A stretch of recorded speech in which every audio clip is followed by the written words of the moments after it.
வணக்கம் தமிழ் பாலிடிக்ஸ் நேயர்களே. அரசியல் ஒரு மாயாஜாலம் நிகழ்ச்சியில் இன்றைக்கி நம்ம எதை பற்றி பார்க்க போகிறோன்னா, நம்ம முன்னாள் திராவிட மாடல் முதலமைச்சர் ஸ்டாலின் அவர்கள் நேற்று திமுக மாவட்ட செயலாளர்கள் கூட்டத்தை கூட்டியிருக்காரு. எதுக்காகனா, திமுக இந்த தேர்தலில் தோற்றதுக்கான காரணத்தை ஆராயறதுக்கு. தோற்றதுக்கான காரணம் திமுக மாவட்ட செயலாளர்களா முதல்ல அதை அவர் யோசிக்கலை. திமுக தோற்றதுக்கு முக்கியமான காரணமே அவங்க குடும்பத்தில் இருக்கிற எல்லாரும் தான். ஒன்று உதயநிதி ஸ்டாலின், இன்னொன்று மருமகன் சபரீசன், இன்னொருத்தவங்க அவங்க மனைவி துர்கா, இன்னொரு நபர் முக்கியமானவர் நம்ம சேகர் பாபு. அதோட அதிமுக்கியமான நபர் ஒருத்தர் நல்லா திருடி கொள்ளையடிச்சு கொடுக்குறவர் நம்ம செந்தில் பாலாஜி, 10 ரூபா பாலாஜின்னு சொல்லுவாங்க அவரை. ஆனால் இதெல்லாம் விட்டுட்டு, இவங்கெல்லாம் விட்டுட்டு திமுக மாவட்ட செயலாளர்கிட்ட அவர் போயிருக்காரு. பாவம், அவங்க என்ன பண்ணுவாங்க? அவங்க சொல்கிறது இவர் ஏதாவது கேட்டாரா? அவங்க என்ன நினைக்கிறாங்கன்னு ஆலோசனை பண்ணாரா? எதுவுமே இல்லை.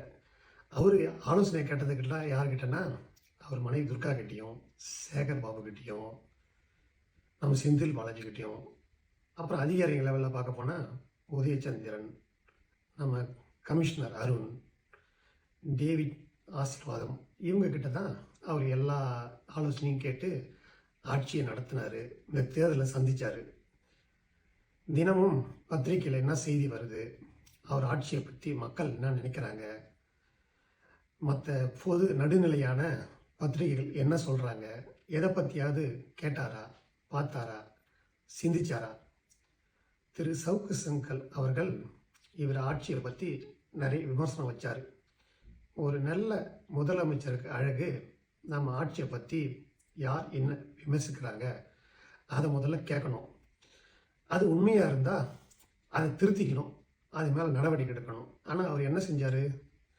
யார் அவங்க ஆட்சியை பற்றி குறை சொன்னாங்களோ, தவறுகளை சுட்டி காட்டினாங்களோ அவங்களெலாம் ஜெயிலில் போட்டார். உதாரணம் சொல்ல போனால் குண்டர் சட்டம், நம்ம வாராகி, முன்னாள் போலீஸ் ஆஃபீஸர் வரதராஜன், திரு சவுக்கு சங்கர், ஏன் திருவண்ணாமலையில் விவசாயிகள் மேலே கூட குண்டர் சட்டத்தை போட்டார்.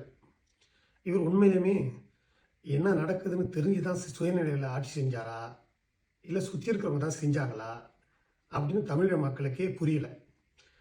அப்பேற்பட்ட ஒரு ஆட்சியை செஞ்சார். இன்றைக்கி தோல்வியை பற்றி ஆராய திமுக மாவட்ட செயலாளர் கூட்டத்தை கூட்டிக்கிறார். இந்த கூட்டத்திலேயாவது மாவட்ட செயலாளர்கள் இந்த தவறுகள்லாம் அவருக்கு சுட்டி காட்டுவாங்களா? சுட்டி காட்ட மாட்டாங்க. ஏன்னா சுட்டி காட்டினா அவங்க வரையும் நடவடிக்கை எடுத்து மாவட்ட செயலாளர் தூக்கிடுவார். அதனால் இது ஒரு பிரயோஜனமான செயலே இல்லை. அவர் உண்மையிலுமே தோல்விக்கான காரணத்தை முதல்ல அவர் வீட்டிலேருந்து ஆராயணும், தொடங்கணும். விஜய் ஆட்சிக்கு வந்தோடனே சொன்னார், இங்கே ஒரே பவர் சென்டர் தான் சொன்னார். ஆனால் திமுக ஆட்சியில் எத்தனை பவர் சென்டர் இருந்தது? 4-5 பவர் சென்டர் இருந்தது. ஏறக்குறைய ஆளாளுக்கு ஆட்சி செஞ்சாங்க.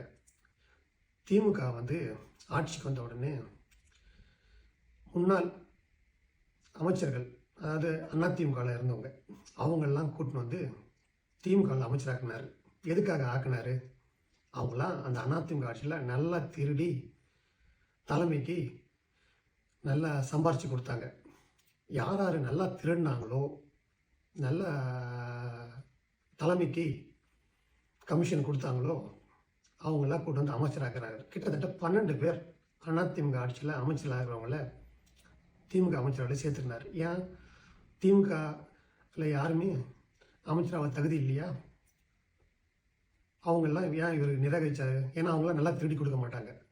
யார் நல்லா திருடி கொடுப்பாங்களோ அவங்கள அமைச்சராக வச்சு ஆட்சி செஞ்சால் இந்த மாதிரியான தோல்விகளை தான் சந்திக்க நேரம். குளத்து தொகுதியில் ஏன் இவர் தோத்தார்?